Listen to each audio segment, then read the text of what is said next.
আজকে গরিব মানুষরা আজকে শীত বস্ত্র পাচ্ছে না। আজকে এই কারণেই আমরা তারেক রহমানের নির্দেশে এই এলাকায় এসেছি, যারা শীতার্থ, যাদের শীতের বস্ত্র নাই তাদেরকে সহযোগিতা করার জন্য।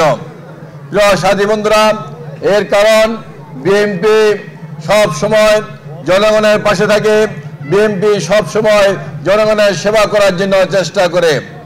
আমাদের নেতা তারেক রহমান বলেছেন সব সময় জনগণের পাশে থাকার জন্য, জনগণের মন জয় করার জন্য, জনগণের যে কোনো বিপদে আপদে জনগণের পাশে থাকার জন্য তারেক রহমান নির্দেশ দিয়েছেন।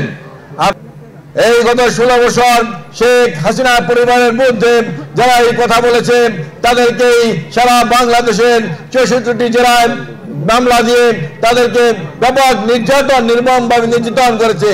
তাদের কাছ থেকে আলেম সমাজও মুক্তি পায়নি। যে সকল আলেম কোরআনের বয়ান করতে গিয়ে এই সরকারের বিরুদ্ধে কথা বলেছেন তাদেরকে গ্রেফতার করে বছরের পর বছর জেলখানায় রেখেছিল। ধর্মের নামে দেশকে বিভক্ত করা যাবে না। ধর্ম যার যার, নিরাপত্তা সবার। বাংলাদেশের 16 কোটি মানুষ আজকে ঐক্যবদ্ধ হয়েছে। যে কোনো মূল্যে বাংলাদেশের স্বাধীনতার সার্বভৌমত্ব তারেক রহমানের নেতৃত্বে ঐক্যবদ্ধ হয়ে ইনশাল্লাহ সকল ষড়যন্ত্র, সকল চক্রান্ত প্রতিহত করে বাংলাদেশের গণতন্ত্র প্রতিষ্ঠা করবে।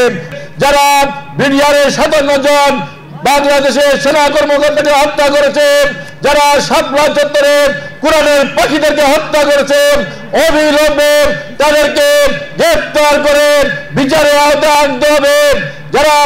যারা বিদেশে পালিয়ে গিয়েছে শেখ হাসিনা সহ তাদেরকে অবিলম্বে গ্রেফতার করে দেশে এনে বিচারের আওতায় আনতে হবে। সংস্কার একটি চলমান প্রক্রিয়া। যতদিন পৃথিবী থাকবে, যতদিন বাংলাদেশ থাকবে, পর্যায়ক্রমে সংস্কার চলতেই থাকবে। তাই সংস্কারের নাম দিয়ে আজকে কাল ক্ষেপণ করা যাবে না। যে সংস্কারগুলো জরুরি সেই সংস্কারগুলি দ্রুত করে দ্রুত নির্বাচনের মোড ম্যাপ ঘোষণা করতে হবে।